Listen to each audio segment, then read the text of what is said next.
Hello friends, मेरा नाम है संगीत और आप देख रहे हैं no tech with me channel. आज हम बात करेंगे मोबाइल फ़ोन्स के बारे में, उसका केयर कैसे करें, मोबाइल फ़ोन की देख रेख कैसे करें। क्योंकि अमूमन हम मोबाइल फ़ोन्स लेते हैं काफ़ी रिसर्च करके, काफ़ी लोगों से पूछ के, काफ़ी जो साइट्स हैं उन्हें देख के।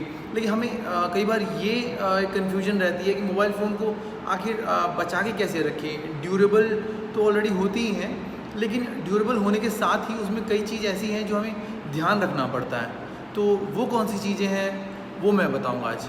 तो चलिए जानते हैं कि क्या क्या करें आप मोबाइल फ़ोन जब ख़रीद लें और उसकी सेफ्टी कैसे करें।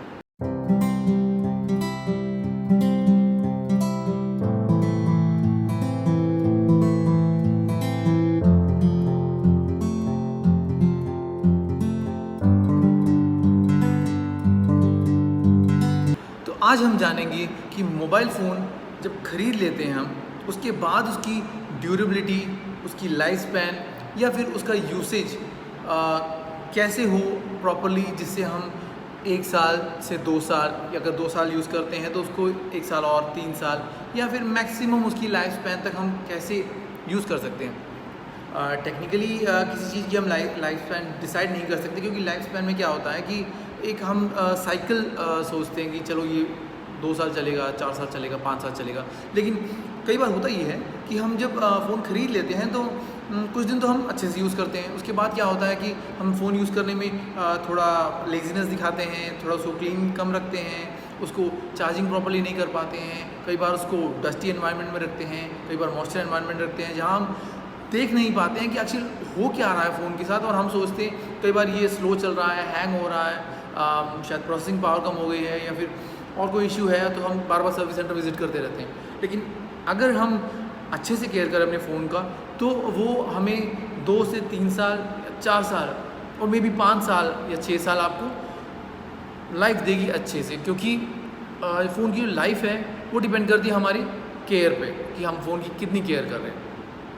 तो पहला पॉइंट ये है कि जब फ़ोन ख़रीद लें तो कई बार हम टेम्पर्ड या फिर स्क्रीन गार्ड, या फिर हम उसे क्या बोलते हैं स्क्रीन प्रोटेक्टर कहते हैं, तो वो हम कई बार लगाते नहीं हैं। सोचते हैं कि ऑलरेडी गोरिल्ला ग्लास 4 होगा, 5 होगा, तो हमें लगाने की क्या ज़रूरत है, स्क्रैच तो आएगा नहीं इतना जल्दी। लेकिन दिक्कत ये है कि कई बार ऐसी सिचुएशन आ जाती है जब हमें खुद ही पता नहीं लगता, लेकिन स्क्रैच डिस्प्ले में आ जाते हैं कुछ ऐसे मटेरियल से जिनका ऑलरेडी क्या बोलते हैं जो स्क्रैच वैल्यू है वो ज़्यादा होती है, और हम उसको मतलब आइडिया नहीं लगा पाते हैं कि हो क्या रहा है, और हमारे फ़ोन में स्क्रैच भी हो गया और हमें पता भी नहीं चला। राइट, तो ये पहला पॉइंट है। उसके बाद फ़ोन को एक प्रोटेक्शन बाहर से देने के लिए हमें क्या चाहिए, एक केस, एक प्रॉपर केस। हम स्टाइलिश केस लेते हैं कई बार हम लेते हैं एक ऐसा केस जो हमें मतलब दिखने में अच्छा हो, सुंदर हो, लेकिन हम ये नहीं सोचते कि कई बार अगर हम फ़ोन ड्रॉप कर दें, हमारे हाथ से गिर जाए, तो होता क्या है कि फ़ोन के या तो एडजस्ट पे या फिर डिस्प्ले पे एक इम्पैक्ट पड़ता है, जिससे वो क्रैक या फिर बॉडी को क्या बोलते हैं थोड़ा डैमेज कर सकता है। तो इसके लिए हमें क्या चाहिए, एक अच्छा मतलब एक फुल प्रूफ काइंड ऑफ हमें चाहिए एक प्रोटेक्शन। तो वो है एक कवर। तो एक मोबाइल बैक कवर ले लीजिए आप, या फ्लिप कवर ले लीजिए, लेकिन मोबाइल को हमेशा सेफ़ रखिए, ताकि एक बार एक्सीडेंटली अगर आपका फ़ोन गिर भी जाए तो बचा रहे। तीसरा पॉइंट ये है कि हम फ़ोन ले लेते हैं, उसके बाद थोड़े दिन हम उसको कई बार फुल चार्ज कर देते हैं, कई बार टाइम नहीं मिलता तो हम हाफ़ चार्ज करते हैं, पार्शियल चार्ज करते हैं। लेकिन एवरेज जो चार्जिंग साइकिल है उसका 40 to 80 बताते हैं, ताकि वही एक टाइम होता है जब हम फ़ोन को चार्ज में रखें।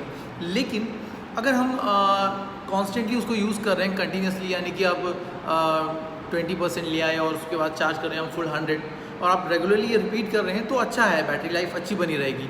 लेकिन अगर हम बहुत ही फ्लेक्सिबिलिटी यूज़ कर रहे हैं फ़ोन में, जैसे कि मान लीजिए कभी 10% में कर दिया, कभी 0% में आ गया और फ़ोन स्विच ऑफ हो गया, फिर कर रहे हैं, तो जो अनइवन साइकिल बना देते हैं हम, तो उसके फ़ोन की जो बैटरी है उसकी लाइफ बहुत कम हो सकती है। तो उससे बचे रहें, क्योंकि फ़ोन की जो लाइफ होती है वो एक तो बैटरी पे डिपेंड रहती है, लेकिन अगर हम बैटरी को ही प्रॉपर्ली यूज़ ना करें तो हमें बैटरी रिप्लेस करने की ज़रूरत पड़ सकती है 1 या 2 साल में।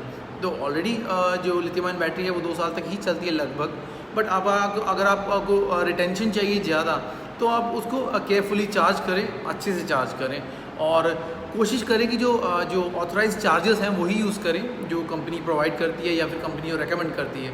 अदरवाइज़ जो हम सोचते हैं कि जैसे 15 वाट का चार्जर हमारे पास जो कंपनी ने दिया है, हम 25 वाट का यूज़ कर लेंगे, होगा कुछ नहीं, लेकिन आपका जो फ़ोन है उसकी जो बैटरी लाइफ है वो थोड़ी कम हो जाएगी। लाइक जो आप ग्रेजुअली चार्ज करते रहेंगे तो आपको पता भी नहीं चलेगा, लेकिन आपका फ़ोन रिटेन कम करेगा चार्ज को, ये होगा। फिर हम चौथे पॉइंट पे जाते हैं। तो चौथा पॉइंट ये है कि हम जैसे हाई टेम्परेचर्स पे यूज़ करते हैं फ़ोन को, जैसे कि मान लीजिए आप कार कहीं ले गए या फिर बाइक कहीं ले गए और आप कुछ देर के लिए आप कार में फ़ोन छोड़ रहे हैं जहाँ धूप लग रही हो, फ़ोन ऑलरेडी हीटअप हो जाता है। लिथियम आयन बैटरी के लिए वो तो पॉइजन से कम नहीं है हीट। तो एक्सट्रीम कोल्ड भी लिथियम आयन बैटरी के लिए ख़राब होती है। लेकिन अगर ऑप्टिमम टेम्परेचर में रखें, यानी कि रूम टेम्परेचर में रखें फ़ोन को, कार को अगर कहीं पार्क कर रहे हैं उसके डैशबोर्ड पे फ़ोन ना रखें, क्योंकि ऑलरेडी स्लिप होने का डर तो रहता ही है कई बार अगर ब्रेक्स लगाएं या फिर कोई रोड में कोई इश्यूज़ हो। अदरवाइज़ फ़ोन का क्या होता है कि जब डायरेक्ट स्क्रीन पे भी अगर सनलाइट पड़ रही हो तो स्क्रीन भी मतलब ख़राब हो सकती है, क्योंकि ऑलरेडी लिक्विड क्रिस्टल्स होते हैं तो वो भी ख़राब हो सकते हैं। प्लस बैटरी तो हीटअप होगी ही और एक्सप्लोजन के चांसेस भी रहते हैं अगर बहुत ही एक्सट्रीम टेम्परेचर में उसको रख रहे हैं। तो इसलिए जो चीज़ें बैटरी यूज़ करती हैं, जैसे आपका फ़ोन तो है ही, जैसे पावर बैंक है, उनको डायरेक्ट सनलाइट पे ज़्यादा देर ना रखें या फिर रखें ही ना, क्योंकि बहुत ज़्यादा गर्म होने पे वो काफ़ी नुकसान दे सकता है हमें। और ऑब्वियसली जब हम अगर फ़ोन बहुत ज़्यादा गर्म है उसको चार्ज करेंगे तो कई बार कई फ़ोन्स ऐसे डिटेक्ट कर लेते हैं और चार्ज नहीं करते, क्योंकि ऑलरेडी उनकी बैटरी में इतना हीट रहता है जो बाहर से मिला हुआ सनलाइट से या फिर रूम टेम्परेचर से या फिर और किसी फैक्टर्स की वजह से। जैसे हम किचन में यूज़ कर रहे हैं और गैस वगैरह के पास रखा हुआ है फ़ोन और हीटअप हो गया तो वो एक बहुत डेंजरस चीज़ हो सकती है। तो फ़ोन को हीट वगैरह और सनलाइट से थोड़ा दूर ही रखें तो बेटर रहेगा। प्लस अब नेक्स्ट पॉइंट की बात करें तो फ़ोन को हम क्या करते हैं, कई बार हम ले जाते हैं कहीं बीच पे ले गए, कहीं ऐसी डस्टी प्लेसेस पे ले गए, तो होता क्या है कि हम कई बार फ़ोन को सेल्फ़ी लेने के लिए या फ़ोटोज़ पे पिक्चर्स क्लिक करने के लिए यूज़ करते हैं। उनमें होता क्या है कि कई बार हम फ़ोटोज़ ले लेते हैं और अगर मान लीजिए हम बीच पे हैं तो थोड़ा हम पानी में उतर जाते हैं, लेकिन होता क्या है कि जो सैंड पार्टिकल्स हैं वो कई बार हमारे चार्जिंग स्लॉट्स पे या फिर हमारे स्पीकर ग्रिल्स पे वो फंस जाते हैं। उससे क्या होता है कि कई बार स्पीकर की जो आउटपुट है वो थोड़ी हमें मतलब अलग लगती है। कई बार हमें क्या होता है कि हम चार्ज करने लग रहे हैं लेकिन पॉइंट्स ठीक से कनेक्ट नहीं हो पा रहे हैं। वो इसलिए क्योंकि ऑलरेडी पार्टिकल्स अंदर हैं, तो उसको एक बार हम अगर क्लीन ना करें तो भी फ़ोन को डैमेज कर सकता है, तो वो एक इश्यू है। प्लस फ़ोन को अगर आपका फ़ोन वाटरप्रूफ भी है तो फ़ोन को ज़्यादा पानी के पास ना ले जाएं। पानी के पास ले जाएंगे होगा ये कि अगर वाटरप्रूफ है तो कुछ होगा नहीं ज़्यादा, लेकिन जो ग्रेजुअली जैसे टाइम चलता जाएगा तो उसमें हमें होगा क्या कि फ़ोन की जो कई बार क्या होता है कि हम फ़ोन को रफ यूज़ करते भी हैं तो एक जो लिक्विड प्रोटेक्शन का जो एक लेयर बना रखा है कंपनी ने, जिससे कि कोई भी ओपन पॉइंट है जहाँ पानी अंदर ना जाए, कई बार चला जाता है एक्सीडेंटली। बहुत रेयर केस में होता है, लेकिन कई बार अगर चला भी गया तो आपका फ़ोन लिक्विड डैमेज हो जाएगा।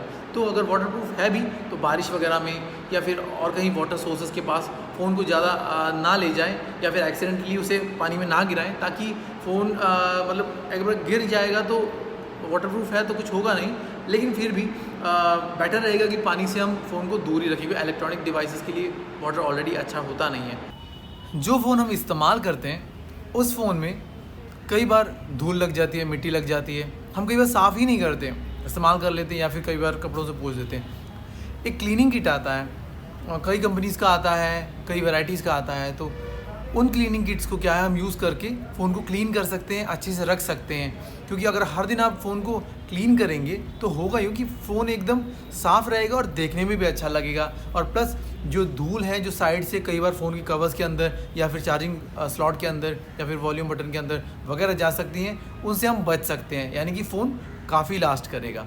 और इन सब चीज़ों से हमें एक चीज़ और देखने को मिलती है कि कई बार हम चार्ज करते हैं, कनेक्टर लगता नहीं है, तो उसको भी हम क्लीनिंग किट के थ्रू, जो ब्रश है, जो क्लीनिंग किट में ब्रश आते हैं कई बार, तो सॉफ्ट ब्रिस्टल से अगर आपको अच्छे से उसको यूज़ करना आता है तो अच्छे से आप साफ़ कर सकते हैं। अदरवाइज़ आप सर्विस सेंटर ले जाके भी इसको साफ़ करा सकते हैं, क्योंकि चार्जिंग पोर्ट जो है वो बहुत डेलिकेट होता है और उससे हम ऑलमोस्ट हर दिन चार्ज करते हैं। तो जब चार्जिंग अगर कनेक्टिविटी अच्छी नहीं रहेगी तो चार्जिंग भी जल्दी नहीं होगा और चार्जिंग भी अच्छी नहीं होगी। तो इसी के साथ इस वीडियो को एंड करता हूँ। Thank you very much.